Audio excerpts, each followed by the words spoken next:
Hello and welcome to Mythmakers. Mythmakers is the podcast for fantasy fans and fantasy creators, brought to you by the Oxford Centre for Fantasy. My name is Julia Golding, and I'm about to introduce you to our season wrap-up for number 6. Yes, we got quite a back catalogue of podcasts now, so do have a look back because you may have missed some of the earlier interviews we have done over the years. But in this season, we had a busy programme, meeting with Tolkien experts and debut writers and those with more, shall we say, track record in the fantasy field. And we have picked the top 5 podcasts to share a little excerpt with you now. And this will give you a fair idea of what we have been up to since the season began in the summer. First, at number 5, we have an interview with Kate Dillon, and we talk about her brilliant novel Until We Shatter. And Kate is particularly good at summarising exactly what is going on in her plot. Right, so thinking about the actual story, do you want to give us a little tiny hint of what the plot is, like the characters and what they're getting up to? Of course. So Until We Shatter is a heist novel. It is a fantasy heist with color magic across 2 worlds, one of which wants to shatter the main characters to pieces. Yeah. Okay. Thank you. So I found a couple of strong themes sprung out to me as I was reading it, and they're connected, which is nice. One was the impact of betrayal, how that impacts on individuals, but also on a group. And the other was what it's like to exist in a sort of liminal space between things. And this is both as an image of the idea of shattering when under too much strain, but also the social position of those with the wrong kind of magic, in a way, if that's a correct sort of description. Is there something about those themes which you felt resonated with this? Well, we're not going to call it YA. Are we going to call it new adult? Let's just borrow that new adult reader in particular. I think for this kind of reader, the betrayal specifically is when we sort of come into adulthood or we're coming out of childhood. It's when we first start to experience real big betrayals. They might not be quite on the scale of what happens in the books. You know, most of the time, the stakes in our normal lives aren't life or death. The world isn't ending. We're probably not accidentally killing our friends, or I should hope not. But we are going to face some sort of betrayal. You know, you're not going to get a job you want to, or something is going to go wrong at university, or perhaps, you know, like your parents have decided that you can no longer live in the house rent-free. We're starting to get those moments of, oh, life is actually quite hard and it can be quite unforgiving, and people can be quite unforgiving and quite cruel in some respects. And I think as we sort of come into that age, we experience that more. We experience it more without the safety net that we have when we live at home and when we live with our families. And so everything feels big. Everything feels bigger when you don't have that net to fall back on. And I think that's what the characters in Until We Shatter are really going through. Their lives are hard because this is a fantasy world, and actually they are wanted dead by pretty much everybody on both worlds in the novel, but they don't have a safety net. The main character, Kemi, her mum is very, very sick. She is the provider. Her entire group of friends, including herself, they're all illegal. So, you know, if anyone found out that they were half shades, which is kind of like the witches in the novel are basically called shades, and there are full-blooded shades and there are half shades. And half shades are illegal. So if they are found out, they will essentially get hunted down and killed. So they are very much operating without a net, and they are making mistakes. And they're making mistakes because, well, they're not that old. They don't have that much life experience. So, you know, young people make mistakes. The problem is their mistakes are exacerbated by a world which is making it very, very difficult for them to make good choices. In fact, it's making good choices almost impossible. And so every bad choice kind of compounds, and it culminates in a lot of betrayal, in a lot of heartache. And it's really enjoyable as an author to sort of explore those kinds of big moments in your characters' lives. Yeah, I think betrayal is a particularly strong theme. It's when I do a course where we teach novel in the year. One of the sessions halfway through, we start adding in sort of powerful storylines. And one of them is betrayal, because I think all of us instinctively have that deep sort of gut feeling of it's not fair, or how could they? And we all really invest in that. The idea of someone you trust who turns on you is very much a way of involving us in the novel and sort of rooting for the characters. But it's also equally interesting when it's the other way around, where your character you're identifying with ends up betraying somebody. Yep. And all the cascade of emotion that then happens when you find yourself on that side of the fence, which again is going back to your idea of a more mature experience, when we let people down. Yep. It's a big feeling, and it all comes to do with betrayal. Is at its core, it's a breach of trust. And as you know, we get hurt a lot. People hurt us, and it's not easy to get over, but it's easier to get over when, you understand, okay, maybe that person was having a bad day or is a misunderstanding. But when trust is breached, it's much, much harder to get over. And yeah, as an author, it's really, really fun, because obviously the challenge becomes, well, if your character is getting betrayed, but they then need to work with those people, how do they get over that? And if they're doing the betraying, how do you then redeem them in the eye of the reader? So it presents a really, really fun challenge as an author, actually. And it's also a great thing to read as a reader, because you're very much involved. So I was interested that the dear old publisher's blurb, all of us authors get this, where we're put in some kind of box. Yep. And where they've put you is in the tradition of is it Lee Bardugo, isn't it? Six of Crows. And I think what they mean here is a shorthand for heist stories about magical misfits. Do you find this? I thought it was quite a good. I wouldn't mind being. It's quite nice.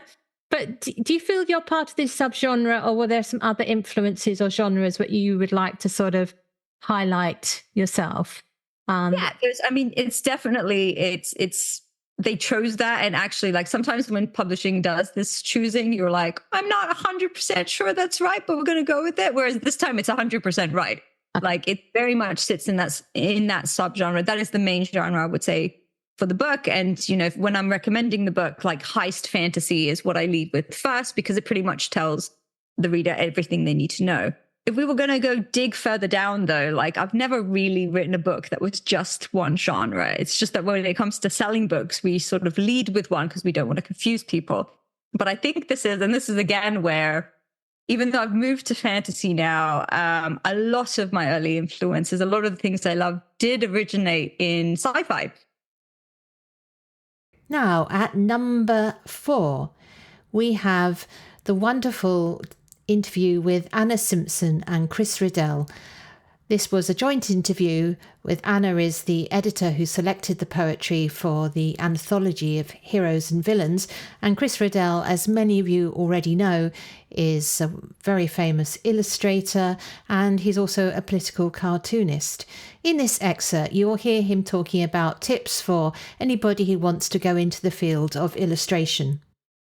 That was the child version of you and your relationship with poetry. And Chris, you said that you found that the Jabberwocky kind of helped you become the illustrator that you have since become. But for someone listening who is wanting to follow in your footsteps, how did you get there? What happened to that little boy to get him to be such a well-known illustrator? Oh my goodness! Well, who knows? Is the unhelpful answer to that? I suppose a more helpful answer is that I was an inveterate reader, and so I read Tolkien, and I read C.S. Lewis, and I read Ursula Le Guin, and I read a lot of sort of fantasy that was just perfect for illustration, and I attempted to illustrate the books that I read. So I remember sort of drawing the Battle of the Five Armies when I was in sort of, year 6, having read The Hobbit and being inspired by it. The other thing I did was I went back to the illustrated books that I loved and would find illustrations that really spoke to me, and I would attempt to copy them. And sometimes copying gets a bad name, but I think it's a great way to analyze how images are made, and particularly illustrations in books, can tell you a lot by careful sort of perusal, and certainly by by sort of attempting to recreate the effect that the illustrator has got. So I used to almost obsessively draw the white rabbit from the frontispiece of Alice in Wonderland. Because there was something magical about the way the artist, John Tenniel, conveyed both the character of the rabbit without losing the essential rabbit nature of the character. So there was this, and it was something about the eyes, something about the stance. And I would draw this, and then I would discover the foliage in the background. I would discover the way that Tenniel drew the folds in the jacket. And this just entered my visual imagination. And the great thing about copying is that once you've copied, you can then put that away, but it lives in your visual imagination. So it's a great way to learn. And so I would say sort of, go along to a gallery, get one of those little stools that you often see sort of by the reception. I see far few people sort of doing this, but take a little stool, take it to your favorite exhibit, sit down with your sketchbook, copy something beautiful just for half an hour, and you'll find you'll take that away with you. Yeah, and what I find really interesting about that idea of copying is that there is a stage in writing about that too. I think Anna will probably agree with me that certainly young writers at school, but also new writers who, as adults, there's no harm at all in doing your fan fiction or your homage to, I don't know, Doctor Who, whatever it is, because you are learning how plots are put together. You're learning voice, you're learning style, you're learning characterization. What could happen to this character? No, that's outside what they would be like. You're learning, colouring in a sense, but it's such a huge... Yeah, I was going to say, Anna, isn't that how poetry anthologies work in exactly that way? Yes, I mean, the idea is that you have a buffet of poetry and you sample all of those different styles, and you can go away, obviously, and explore them more fully if there's something that really strikes a chord with you. But, I mean, I do think for any kind of writing, I think everything starts with reading. I'm always incredibly shocked when you meet someone who says, oh, I've written a book. And then you say, oh, and what do you like reading? And they say, oh, no, I don't really read. And you think, your book is bad. I'm sorry. We know that.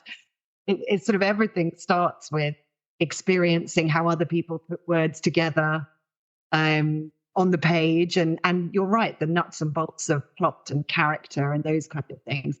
And I think when people... I certainly remember going through little periods of writing like D.H. Lawrence when I was doing my A-levels. Somewhere there are presumably a lot of pages of terrible kind of rip-off D.H. Lawrence writing somewhere in a drawer at home. Yes, that might be quite unintentionally funny. So I'm just thinking about this lushness. And in number 3, we have an interview with Professor Simon Horowin. Simon actually holds the chair that C.S. Lewis held at Magdalen College, Oxford, when he was alive. And Simon is, as you might imagine, a medievalist, but he has also just published a book called C.S. Lewis's Oxford. Here we discuss how the parts of his book about Magdalen can only have been written by a Magdalen insider. So when I was reading this, having lived in Oxford for decades and knowing the places, so I was able to sort of follow it very, very closely. But the one thing which was new to me and new to all the biographies I've read of C.S. Lewis was the college details of Magdalen. Now, I was actually a Magdalen postgrad for a few years when I was doing my doctorate, but I didn't get to know it in the same way as you as a professor do. And I felt reading this section, it could only be written by an insider. So do you want to mention some of the odd little things about the Magdalen experience? And perhaps you might want to go on to talk about whether or not, what's the same and what's changed in Magdalen since C.S. Lewis's time, bearing in mind someone listening to this might be thinking to apply in future. We don't want to put them off. No, I think that's right. And I think that's partly what spurred me to write the book is that, there are many excellent biographies of C.S. Lewis. And so it only makes sense to write something where I feel that there's something I could add to that. And I think you're right that having that college angle sitting in a room just like his, and sort of teaching in the way that he taught, the course that he taught, more or less, and going around the various parts of the college did give me a kind of an insider's view of what that was like, and some of the weird kinds of traditions that that actually still go on today. There's he talks in Surprised by Joy about the moment that he became a fellow here in 1925. And how strange it was. He found it when he was lining up in the president's lodgings, and then he had the kind of the Latin admission ceremony, and then went round and shook the hands of all of the fellows at the time, who all said, "I wish you joy," to which he made no reply. And of course, that was very significant for him, because the word joy already had an importance for him, which it then took on even greater significance. And for a number of reasons, Surprised by Joy is obviously one, Joy Davidman another.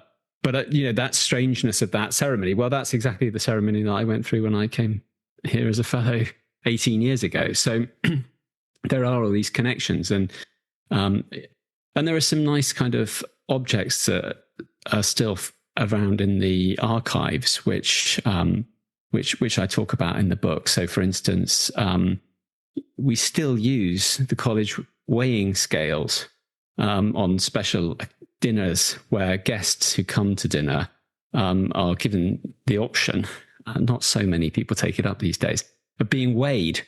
I don't know if that was active in your day, Julia, but well, I was having a child at the time, having my daughter Lucy, so I was having enough weighing at the clinic, because it is something that happens at graduate dinners. But yeah, so he appears in the college weights book. Somewhat unfortunately for Lewis, he appears sort of early on in his time here at Magdalen, and then just before he left for Cambridge in 1954. So you can exactly work out how much weight he put on during the period he was here. So there's that kind of thing. There's also the college betting book, which again is still active in the SCR, where fellows might fall out over some sort of abstruse fact and decide that because they can't decide who's right, they're going to stake a bottle of port on the outcome of it.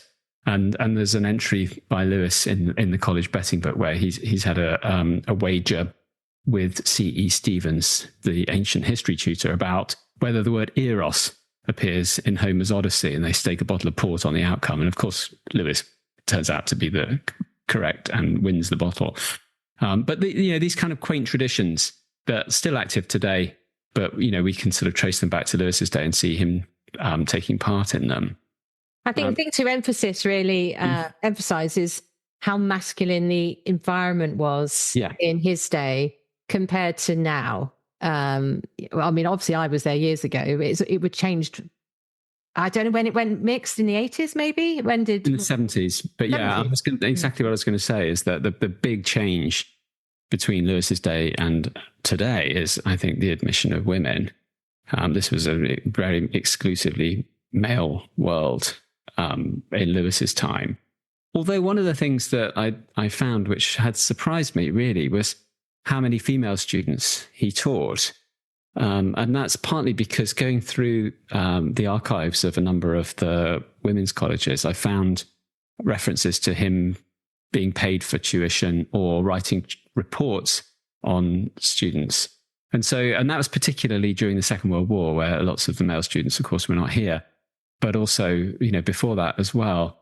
So although it was particularly a male-dominated there were women students in the college, in the ladies' colleges, and they did come in pairs rather than singly, because of course Lewis, they needed to be chaperoned, and but he did actually teach women as well. And at number 2, I'm delighted to report that my Sidecast, A Journey Through Lord of the Rings, is getting quite a faithful listenership. I've reached the chapter just before we reach Rivendell, and I'm going to pick it up again for the new season. But here you can hear an extract from much earlier chapter in the Fellowship of the Ring, and the little details about Buckland that you might have missed when you were reading the novel. There's some little details in this which I really appreciate. When we're talking about Buckland, there's a note about sometimes people keeping their doors locked. Now, unless you've had the experience of living in an English village, you might think that's a bit of a strange detail, but actually, even now, in some villages, the doors will be open. They won't be locked. In fact, where I live, which is in the middle of a village these days, some friends came round for supper and gave up because our door was locked. They thought it would be open. I've been in cities, you see, so I don't keep my doors open. But it's quite common for doors to be unlocked with this idea that you can just call round. So we know that Buckland is more dangerous because people, they're at the other side of the river, so they feel there may be strangers wandering around. So we're edging out into a wilder, more dangerous landscape. There is another difference here, which is worth sort of drawing out, which is an authorial decision versus what you might do as a screenwriter. So if you remember this part as in the film, in fact, what they do is they jump over the next couple of chapters, but just this bit where they're coming from Farmer Maggot is driving them to the ferry and they meet Mary at the ferry. It's slow. They aren't under immediate threat. There's a conversation. The threat is, in fact, from Mary. They see this rider coming towards them and they wonder who it is. And there's a moment of tension. His voice is muffled. They think it might be an enemy. And then it's revealed as Mary. So it's a very low level, not a jump scare. It's a low level moment of tension.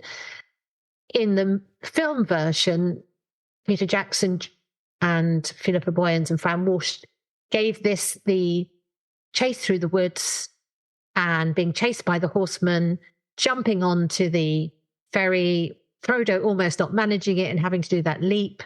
So it's obviously much more an action sequence. And then they forget all about Crick Hollow, decisions, Old Forest, Tom Bombadil, and they go straight from there to Bree. But one of the absolute joys of having a good film series and an excellent book is that reading the book is still a very different experience. And there's loads more to come in this chapter and the next, and the one after that, which are some of the best bits in Fellowship of the Ring, I think. There is one, when I was reading it closely for this podcast, there was one element which I wondered about, which is when they see the rider sniffing at the bank on the opposite side of the river, they're relatively safe because they've taken the ferry with them. It's like you do your own poling across the river. Frodo asks Merry if the horse, can they reach us? And Merry says, oh, they've got to go up to the bridge and I've never known, which is, miles up the river, or maybe horses could swim, but I've never heard of it. The problem about this is Frodo spent a lot of time in Buckland and he would know this. It's, you try not to get characters telling each other something they both know. I personally think it'd been better if Sam had asked that question, because Sam is the one who's ignorant of anything outside, Hobbiton and its environs. So I just noticed that as being, I'm not sure about that. I think that's the wrong person to ask that question. Anyway, tiny, tiny, tiny detail. It doesn't matter. And it's the first time I've noticed it. There is another thing I've noticed as an author reading this passage, or this whole chapter, is the Access All Areas narrator. So we've had the narrator dipping back into the past, telling us about how the Buckland was founded. There's actually quite a funny series of colonies being set up here, because in the prologue material, Bree, the people of Bree, regard the hobbits of the Shire as people who've been sent out to the colonies, like they've colonized the Shire, thinking they're the original community. And now the people of the Shire think the Bucklanders are the colonizers. So being the historian of the piece, that voice, giving the history, is that sort of omniscient idea. But the conceit that Tolkien had in his mind when he was writing is, of course, this is an account of the story compiled. Firstly, it starts off with Bilbo compiling it, then Frodo compiling it, then Sam finishing off. So one way of looking at this ability to know all of what's going on all around is a bit like, I don't know, the way a gospel is put together from the accounts of all the people who saw it. So it's like a patchwork of people's experiences, which explains why in this chapter you get to see Frodo's anxiety that he is going to have to tell his friends that he's about to leave the Shire. But you also get the other side of that conspiracy. You've got Pippin saying to Merry, "Oh, he's about to tell us." So you see both sides. And finally, in the first place, perhaps not unsurprisingly, as our most popular episode, was our verdict on season 2 of Rings of Power. You can hear me in conversation with friend and podcast partner Jacob Renneker, and we discuss what we thought succeeded and where the series is perhaps still not quite got its act together. So I hope you enjoy. Okay, to the meat of it. Season 1 was all over the place. And my general feeling is the way they handled the story structure in season 2 was a huge improvement. It was much more coherent. However, hang on. I have broken down, when I was preparing for this, the number of storylines. So keep count, Jacob, and see if I've missed one. I think there is a kind of elves in Lindon and / Havens, which means Gil-galad, Elrond, Galadriel, brief appearance from Círdan. And they're the 3 rings, the 3 elven rings. Mm-hmm. So that's story number 1. Story number 2 is the dwarves, the 2 times Durin, plus Disa, and then we've got dwarven rings, which brings them in relationship to story number 3, which is Celebrimbor, played by the wonderful Charles Edwards, and Anatar, played by the equally wonderful Charlie Vickers. And that's obviously Sauron and overall ring plot. So 3 strong storylines. But we also have Pelagia with Theo and Isildur and Arondir until he goes somewhere else, hanging around basically hanging around. And there's a bit of an Ent story here and a sort of love with the lady from that part and the mysterious disappearance of Bronwyn. Story number 5 is Númenor, where we have Miriel Ar-Pharazôn and Elendil and Elendil's daughter and the faithful, that storyline. Then we have story number 6, which is Adar and the Orcs, and looking at it from the point of view of someone trying to help, rescue, save, make a decent life, perhaps is the best way of putting that, for the orcs, the Urk. And then we've got story number 7, which is the stranger, who is walking eastwards with Nori and Poppy and teasing whether or not he is Gandalf or not, or Blue Wizard. And there is this mysterious dark wizard played by the wonderful but underused Ciarán Hinds, and also intersects with Tom Bombadil, played by Rory, what's his name? Kinnear, Rory Kinnear, the wonderful Rory Kinnear.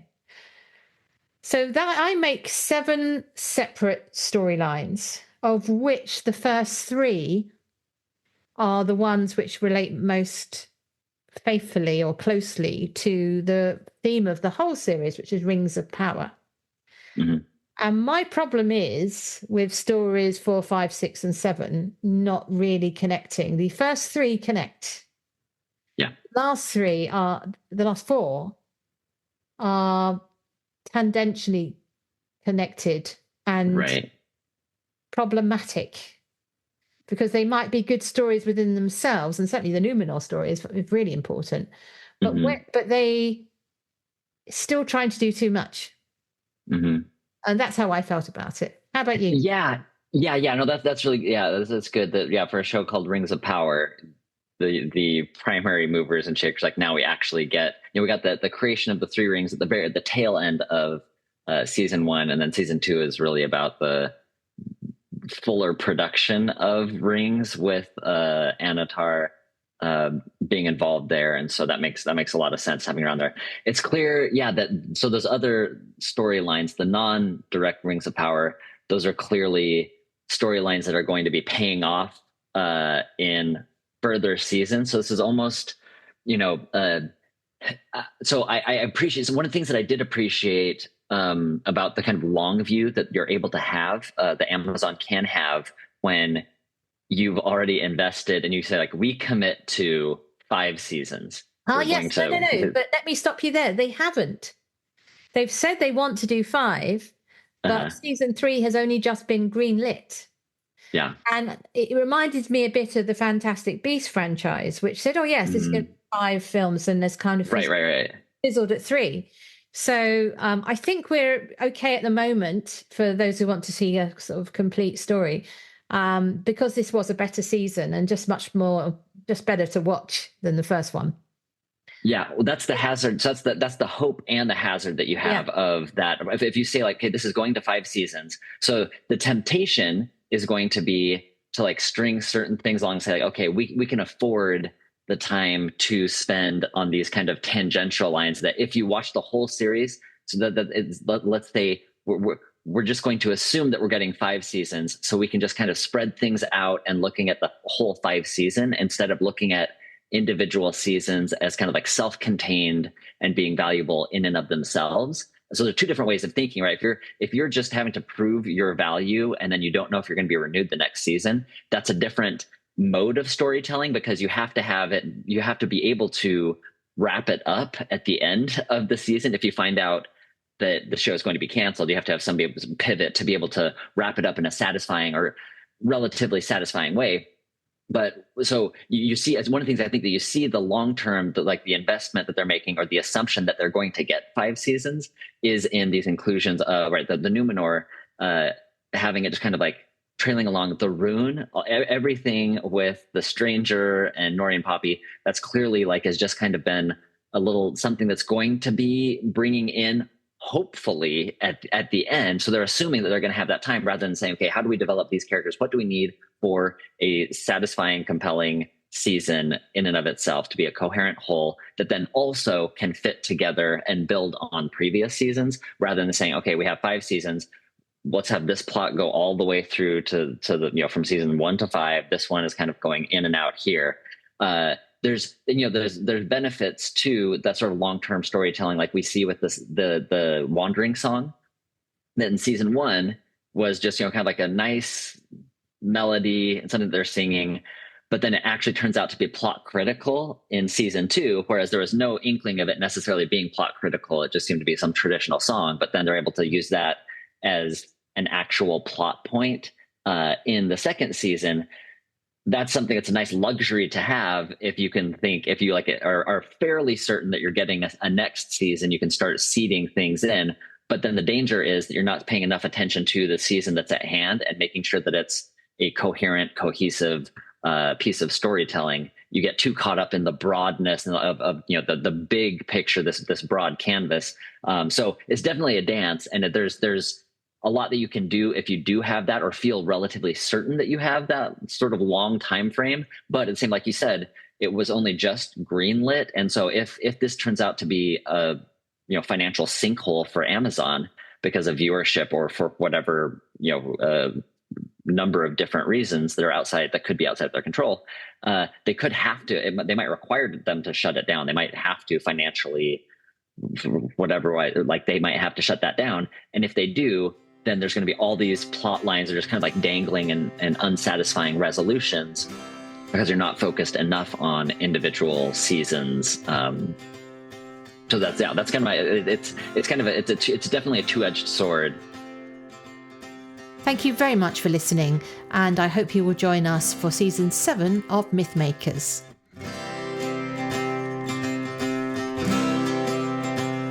Thanks for listening to Mythmakers podcast, brought to you by the Oxford Centre for Fantasy.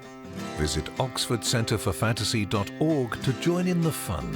Find out about our online courses, in-person stays in Oxford, plus visit our shop for great gifts. Tell a friend and subscribe wherever you find your favourite podcasts worldwide.